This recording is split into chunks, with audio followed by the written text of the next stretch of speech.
On behalf of the Professional Baseball Strength and Conditioning Coaches Society, I'd like to welcome you to the PBSCCS Podcast. I'm your host, Chris Messina.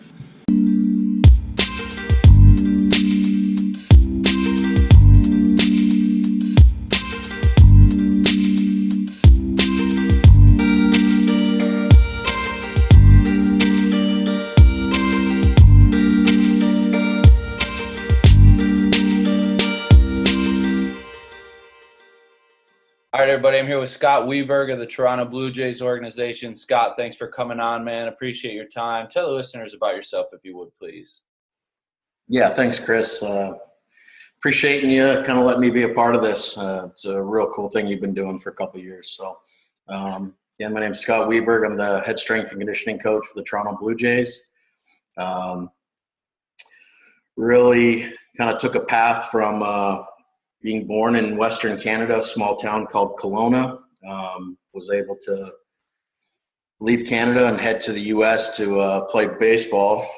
Started at a junior college in California, a small town called Porterville, just south of Fresno. Got out of there, went to an NAI school in Des Moines, Iowa, Grandview University, played for Lou Yasinich Sr. From there, went to Moorhead State for my graduate studies. Worked under Kevin DeWeese, the Moorhead State Eagles there in Kentucky, and then was able to jump on with the Chicago Cubs, working under Tim Buss and Doug Jarrow. I was with the Cubs for 5 years, and then when my time there was done, I was lucky enough to come over to the Toronto Blue Jays. And been over here for coming up on 9 years now. So Wow, so you've been doing it for quite a while, man. Yeah, a little bit. Apologize for the dog. No, it's okay, man. It's all good. The dogs, like I said, they're allowed to interrupt if they want. So hey, you've been at it for over a decade now, so I'm really, really interested to hear this. What is your best professional baseball story that you have?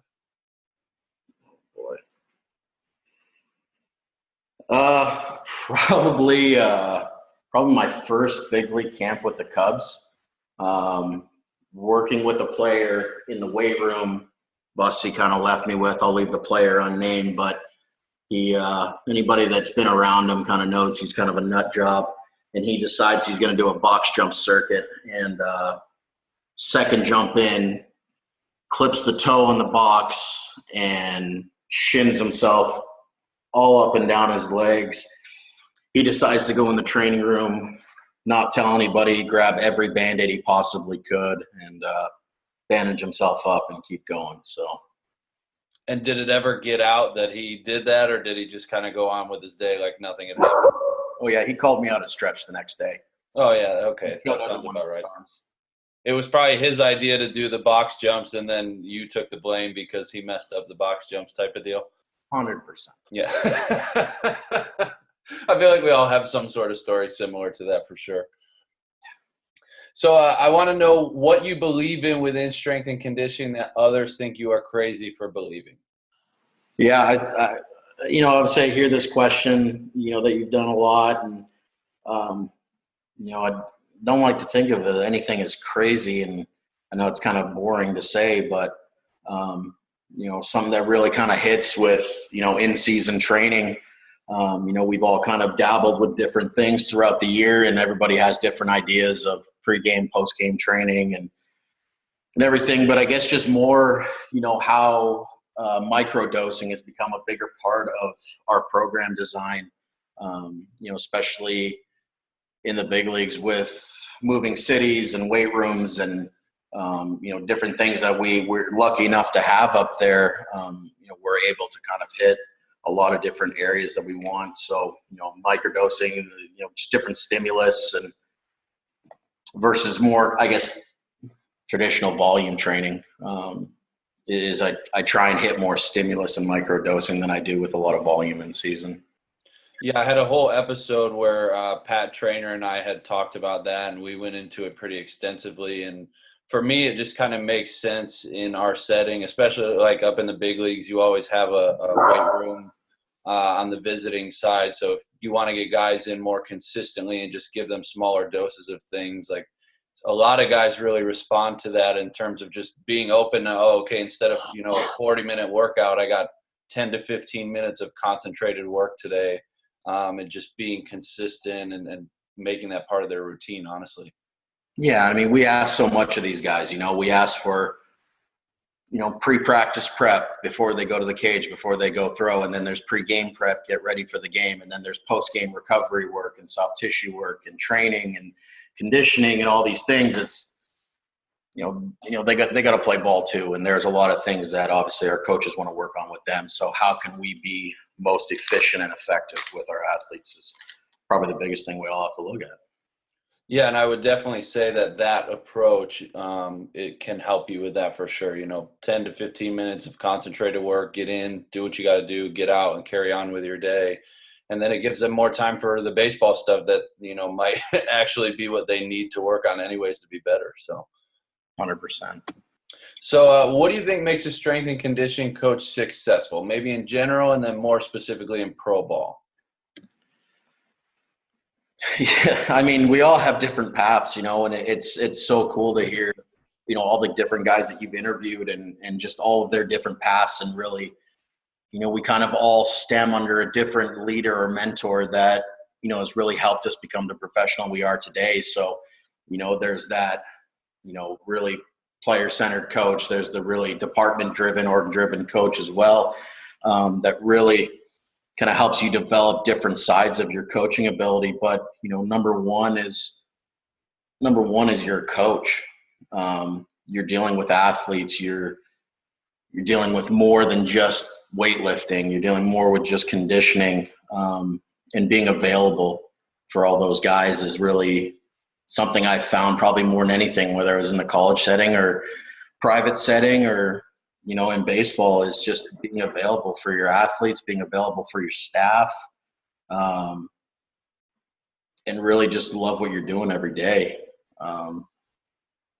I think probably more on the specific to baseball side is that availability factor. It's, we all have time away from our families. We all have time away from the things we love to be a part of this game. And,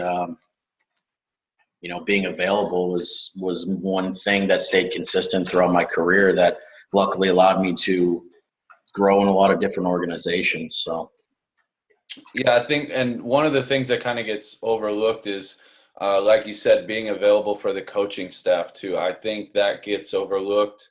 Obviously you have to take care of the players and everything, but even in, your down moments, just ask a coach, hey, is there anything I can help you with? Do you need anything? Like, our manager had his kid in town and he's like, hey, can he come work out with you early before the guys get to the ballpark? Like, yeah, of course, I'll help him out. And him seeing me work with him, his son, goes a long way for him. Like, oh, this guy is available for my son. He really cares about my family and everything. And it just helps you build good relationships. So if you need something, if I had to go to our manager to ask him something, we had built that relationship ahead of time where, hey, I kind of have a tough situation here. Can you help me out? Yeah, of course. You helped me out. So I that's a big part that gets overlooked. I think obviously we're there for the players, more so than anything else, but I think taking care of your staff does really go a long way as well. We're a family in a family, and, definitely more part of my career in the later stages has been more on staff development and your strength and conditioning coaches that are coming up through the system. And, we all remember when we were 22, 23, 24-year-old strength coaches just trying to get in, that we kind of starved for that information and really just wanted to get better. So, we really seek out any information we can. And I think it's up to us as, continuing in the game and being a little bit older, that we share that information as much as we can with them. Yeah, I'm right there with you, man. It's not too long ago that I was first in the door, and it was just, it was all a little overwhelming for me, but I just wanted to take in everything I could get. And, even now, like, I think the best coaches as they get older still kind of have that mentality and still look to others for, constantly questioning, and looking for advice and finding people that are doing it at a high level, like yourself, for instance, and just talking about things. So, it goes both ways, being young and being energized, but as you get older in the field, still keeping that same energy and that same approach for sure. And we're all just helping each other, man. We're all fighting the same battle for sure. Absolutely.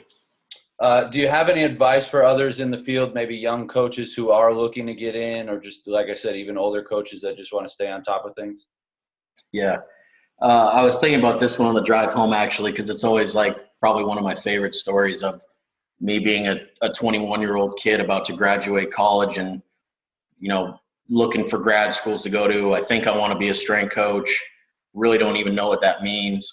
And I just get on the CSCCA website and I just started looking at every strength coach I can get a number for. And I just start calling and emailing every Division I strength coach I could possibly find, anybody that would talk to me. And just down the road, Matt McGettigan was at Iowa State at the time. And, luckily he was one guy that called me back and he goes, so you want to be a strength coach? I said, yeah, I think so.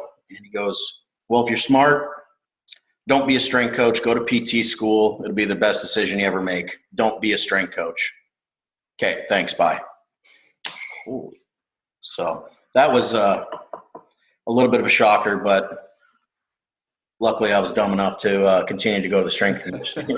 So I proceeded to do it for the next 15 years. So, no, it was it's really advice more than anything. Like I said, be available, be hungry, ask questions. Don't be afraid to reach out to anybody and everybody in this field. Anybody that's really good in this field wants to talk to other professionals. They want to mentor. They want to have those great strength and conditioning conversations.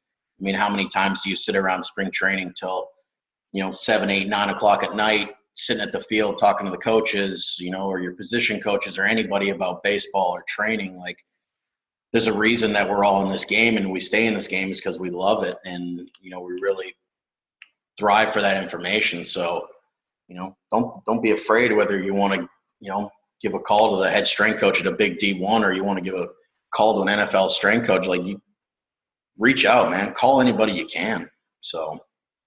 Yeah, two things there. The first is, like, for me, spring training is actually really fun. I know some people dread like the early mornings and everything, but just because of being able to sit down, our whole staff is together, for those 2 months, and just before you know it, it's like 7, 8 o'clock at night and you're still sitting in the office just talking about anything.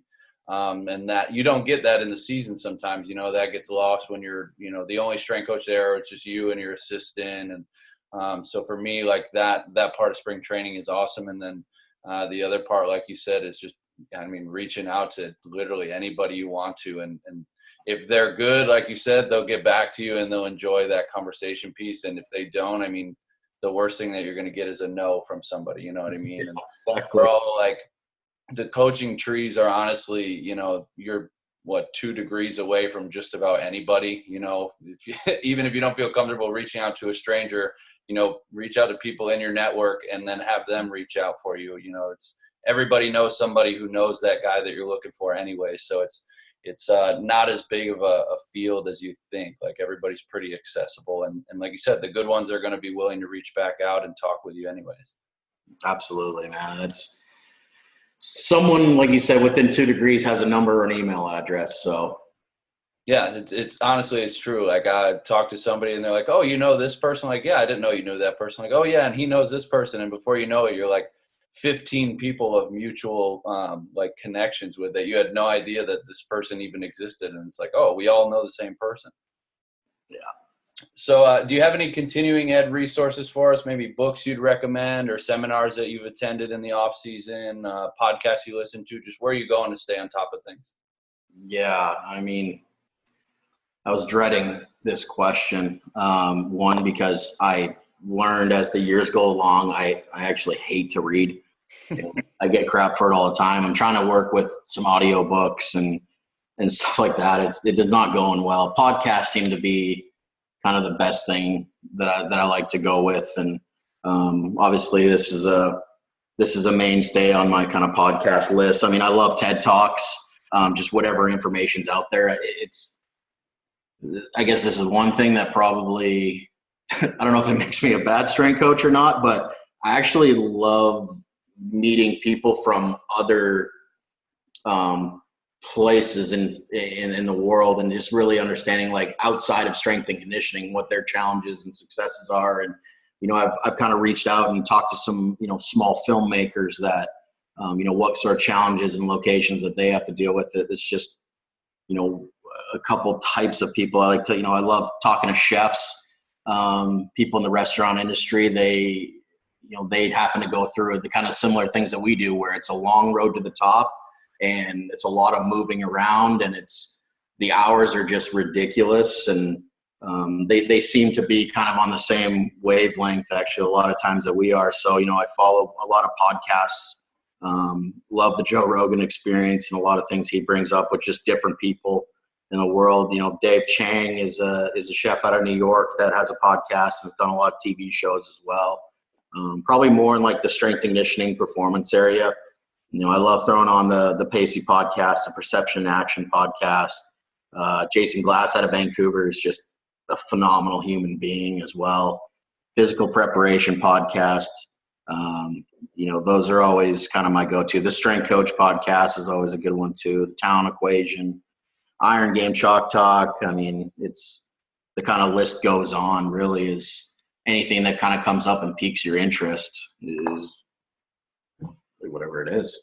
Yeah, that's the beauty of podcasts, is you can just listen whoever you want, and if it's something of interest, like, you can listen to it. And for me, the thing is, like, I'll listen and then I'll kind of let my mind wander about a certain topic that they bring up. And I mean, I'll miss like 20 minutes of the podcast, but for me and my own thinking, it's like, damn, I had never thought about that. And now I'm like deep in this rabbit hole of thought, and I'm like writing notes down and stuff. But then I have to go back and re-listen to it because I missed the next 20 minutes of their conversation. But no, my dad is a chef, and so he gave me a Netflix recommendation, and it was about this guy who makes sushi in Japan, and like his restaurant's always packed, and it's like I can't remember what it was, but I watched it and I was like, Dad, this makes so much sense to me, because this is like relatable to me as a strength coach. And I thought about it, like the long hours that he would work when we were kids, and like, he'd work with like famous people. He would cook for like the Buffalo Bills would come in and he'd cook for the team. And I'd always think it was so cool. And then like, somebody talks to us and they're like, oh, you work with so-and-so in professional baseball. That's so cool. Like, there's so many similarities that I'm like, Dad, I have a newfound respect for you, like, and what you've done. And I've said it before, like, I can make a steak and it'll taste okay, and he can make a steak and it'll taste phenomenal. Like, he knows the art and the science of cooking. I just know the science of cooking. Like, I can just make a steak. And it's the same with like, weight training. Like, anybody can put weight on a bar and lift it, but the good strength coaches know how to take that bar and manipulate it to make specific adaptations we're looking. So I was like, Dad, thank you for showing me this. Like, it just makes sense. The chef thing makes sense. And so I know where you're coming from with that for sure. Yeah. So I'd like to do a lightning round with you. I know you got the dog back there. I don't want to keep you from her. My dog's waiting for me too. She's got the cone of shame on right now. She's had a little surgical procedure the other day. So, but yeah, if you got time for me, I'd like to do one. Absolutely. All right. So first question, who is your biggest influence in the field of strength and conditioning? All right. This is like an impossible list too, because I mean, like I said, luckily I've been a lot of places, and, between schools and different organizations in the private industry. I mean, I'm going to try and list everyone I can, but, Lance Sewell is a collegiate strength and conditioning coach, kind of grabbed me at 20 years old and, never kind of let go of me until the end, and just continued with the mentorship and strength and conditioning in life and everything. I'm very indebted to him. And, my first internship at Drake University with Mike Birch and Marco Candido. Mike's still there, and Marco's moved on to a lot of different places and running his own programs. Those guys really set me up for a love of strength and conditioning.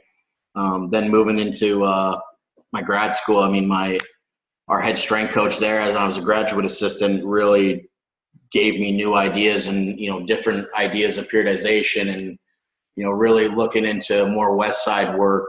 Kevin DeWeese, who's now actually moved on to a firefighting gig where he's running their strength and conditioning programs as well. And, getting into professional baseball, Doug Jarrow and Tim Buss, those guys I'm forever indebted to them. You know, they really allowed me to come in and let my ideas come out and taught me so much about player care and, you know, being a professional and, you know, really just set me up in professional baseball to succeed, you know. And then, you know, when I kind of hit a bump in my career, you know, old catcher Mike Mahoney and Jason Pearson and left-handed pitcher picked up my pieces, and I moved back to Des Moines, Iowa, and started a private facility there with them.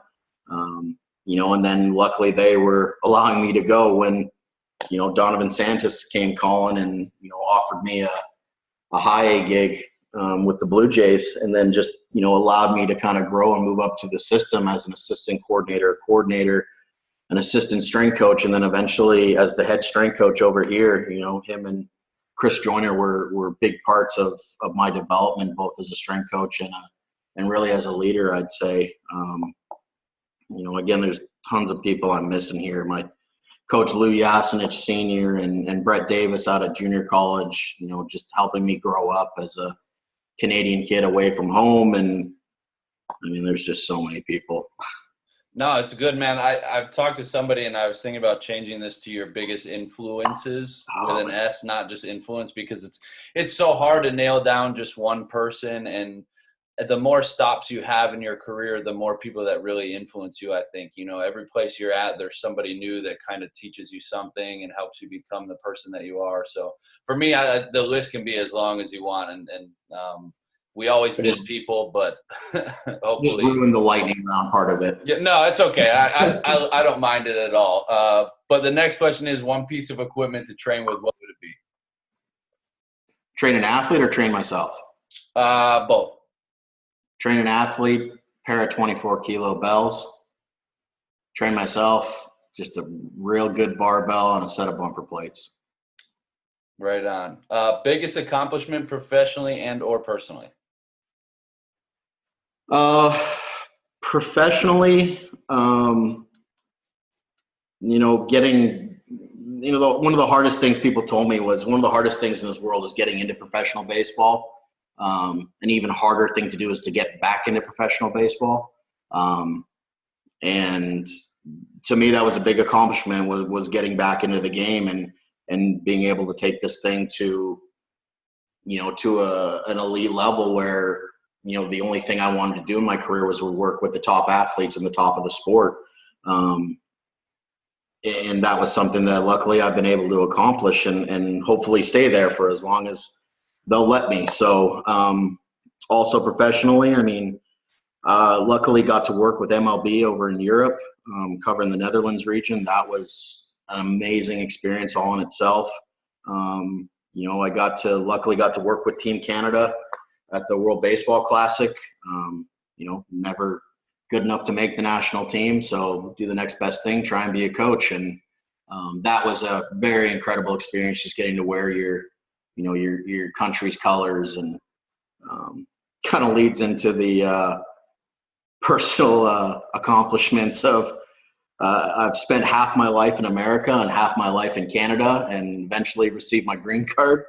That was a big accomplishment, and, you know, luckily getting to purchase a home down here is a big accomplishment where we come from. And, you know, it's sounds kind of silly, but yeah, I mean, where you grow up and, you know, where you eventually end up is it's a pretty cool thing to look back on. Yeah, for sure, man. That's all really, really cool. And the Team Canada thing, especially, like being able to represent your own country at the WBC is a really, really cool thing for sure. Last one from me. Any career other than strength and conditioning, what would you choose? I think you know it.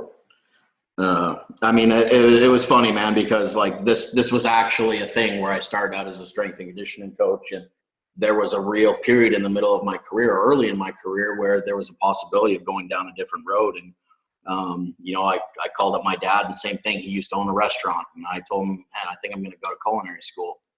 And he let me have it. And worst thing I could possibly do, don't ever do that. You'll ruin your life. You'll have no family, blah, blah, blah, all that stuff. So being a chef was in there, definitely. You know, the idea of being a pilot crossed through my mind at times. And, you know, there's been little things here and there, I guess, But that one probably sticks out more than anything. I mean, I think I'd love to be a chef.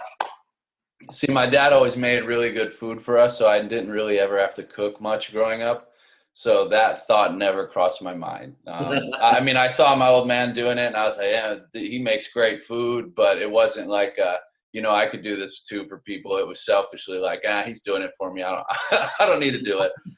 And now I'm an adult, and I'm like, shit, I probably should have asked him to like help me learn and, teach me some of the things, because I'm making the same 5 meals every week, and they're all basic, and, I don't know how seasonings work or anything like that. So Protein and veg, move on. You're good. yeah, exactly. But hey, Scott, I appreciate you coming on, spending some time with me, man. If the listeners want to get in touch, where can we get more? Are you on social media, or is there a better place? Yeah, so I am 0 places on social media. It's probably one area that I actually hear a lot of people go to for some good information. I haven't jumped in there at all, so I'm a traditional old email guy. So just my name, scott.weberg@bluejays.com, probably the best way to get a hold of me. Perfect. Awesome, man. Well, I appreciate you coming on. Like I said, spend some time with me, and we'll be catching up real soon. Definitely. Appreciate it, Chris. Thanks for everything you do for the society, man. All right, everybody, that concludes this episode with Scott. I hope you enjoyed this one. Scott's been around and been in the game for a long time, and so it was awesome to hear about his experiences over the years and the knowledge that he's gained while working in pro ball. 3 things that I took from Scott in this episode: be available for your players and your staff, be hungry, and meet people outside of strength and conditioning. With that being said, I hope you enjoyed this episode, and we'll talk to you again on the next one.